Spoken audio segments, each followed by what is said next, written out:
Hey there, good evening, and welcome to the Bronx Buzz. This is Bronx Net's program where we talk to reporters and editors, and writers, journalists, anybody who's doing some serious stuff about the Bronx and the world around us so that we can get an idea of what they're really thinking about.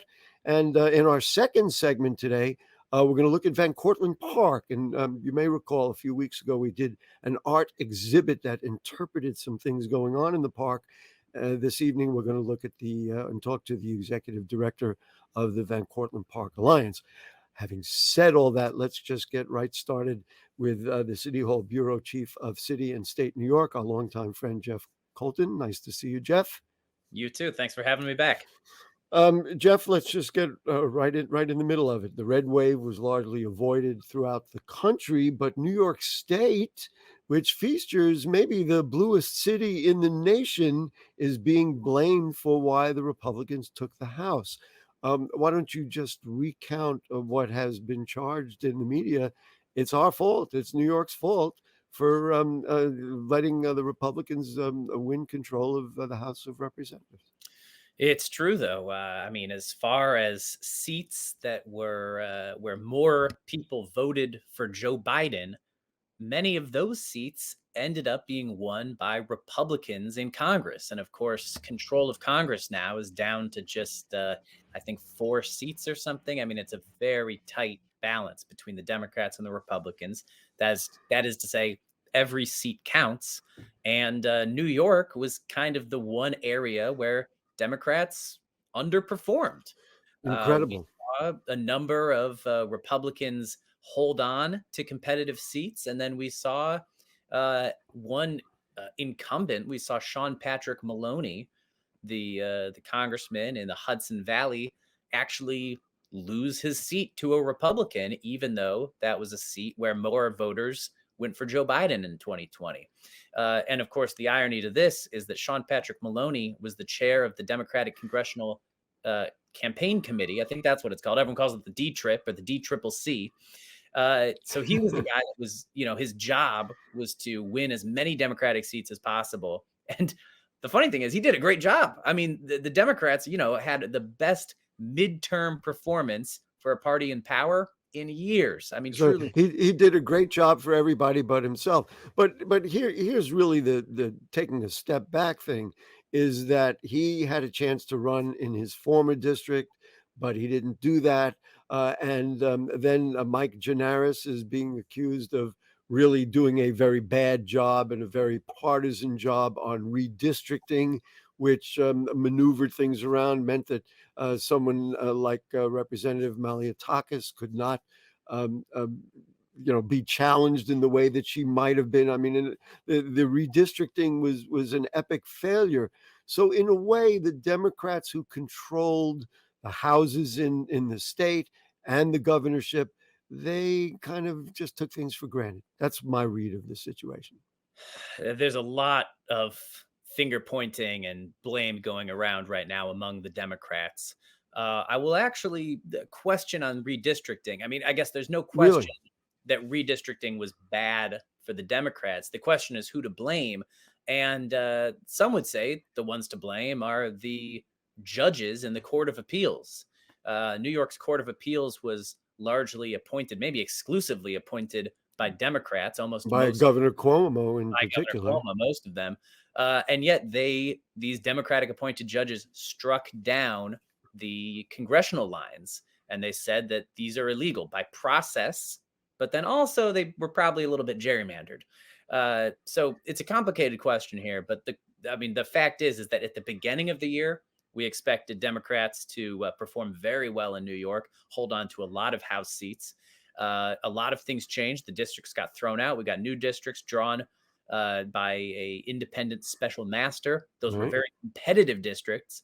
And in these competitive districts that were drawn, Republicans won almost every single competitive seat. There were basically 9 competitive seats, and Republicans won 8 of the competitive seats. I thought it was interesting, and we did so many interviews about it, not only in this program but on Bronx Talk as well. So I don't know if we talked to you or your colleagues Rebecca or Annie about the whole specter of redistricting. But I thought it was kind of ironic that New York courts struck it down, whereas there is more partisan gerrymandering all over the country elsewhere. So it's in a way because I don't want to say we have a real court system or we have a real system, whereas I don't want to pull out any state off the top of my head, but other states have very gerrymandered districts and those courts wouldn't even look at it. So in a Florida. way, we got penalized, so to speak,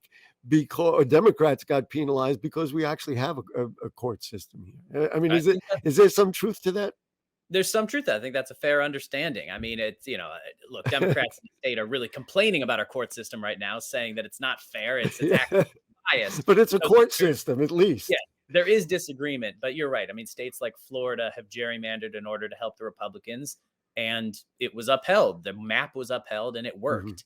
The map in New York was not upheld, and sure enough, of course, that was a defense at the beginning of why the Democrats made such an aggressive Democratic leaning map. They basically said, "Well, we need to even the playing Even field." the score. It was Yeah. redoing what had been done to us in the past. I get that. I want to ask you about something else. I talked to in the Bronx, of course, we just remained blue. I mean, Yes. not to say that there weren't inroads, especially in the East Bronx. I understand that, but we remained blue. I asked on election night as the results were coming in. I asked a Bronx elected assembly member, and I said, "So you got to be feeling pretty good. I mean, I realize maybe you're concerned in other places in the country at that particular moment, but things are going well."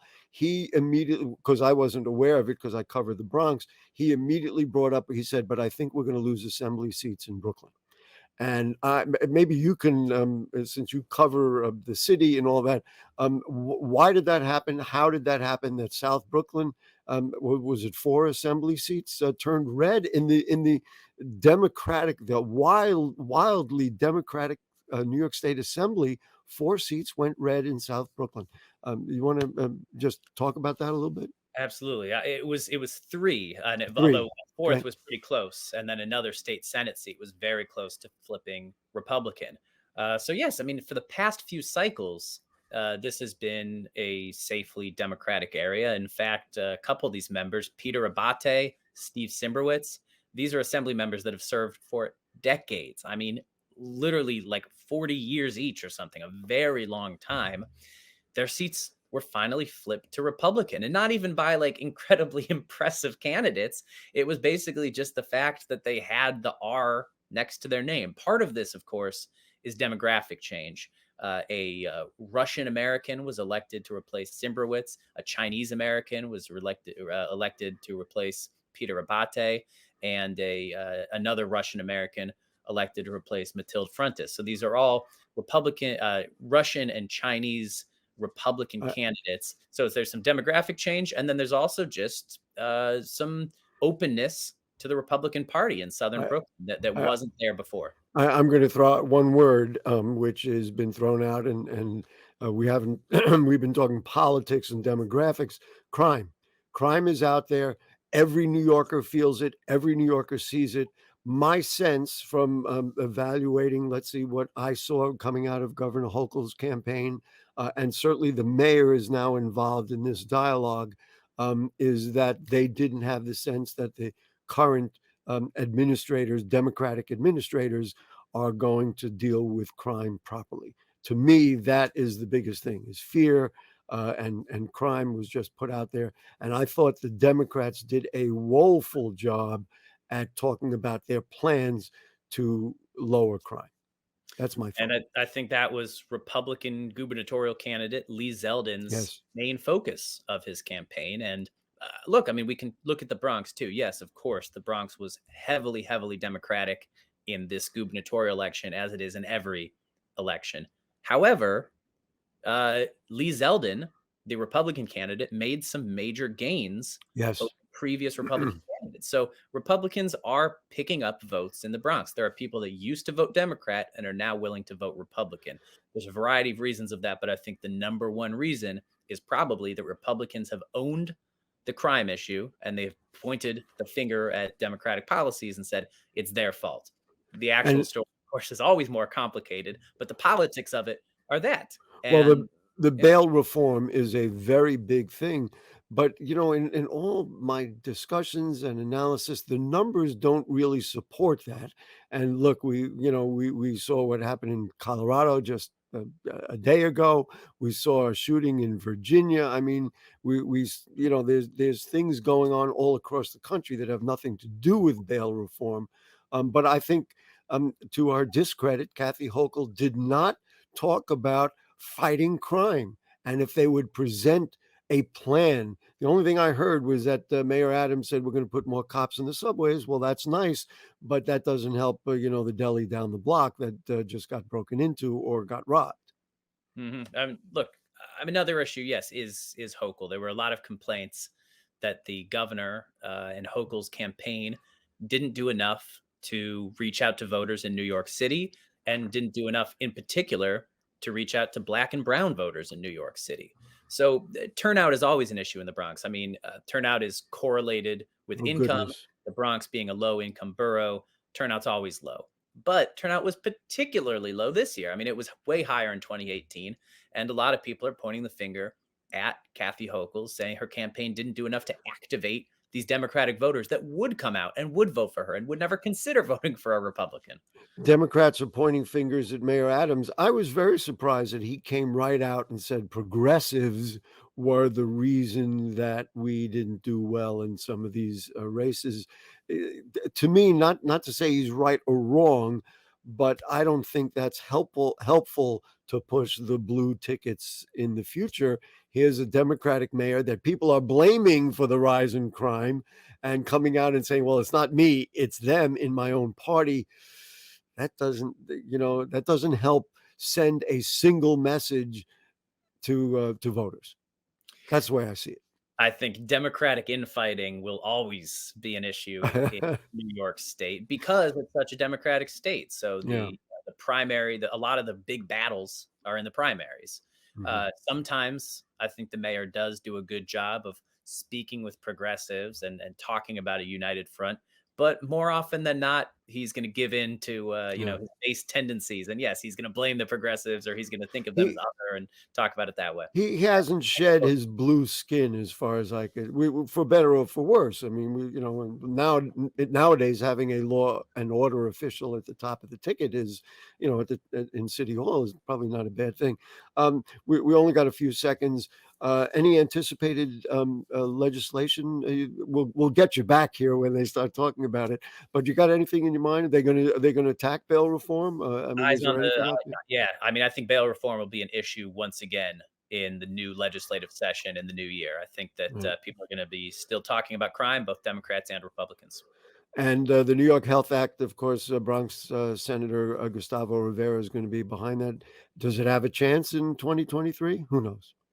There's gonna be a little bit of a shakeup. We have a new health committee chair on the assembly That's side, right. so maybe change is good, and, this could be, something new for the long, gestating New York Health Act. Boy, do we thank Jeff Coltin for coming in and setting us straight. He is Yeah, the City Hall absolutely. Bureau Chief. He's working round the clock. You were telling me last Thanksgiving you were out there interviewing people, and maybe that'll happen again. But Jeff, to you and all your colleagues, happy holidays.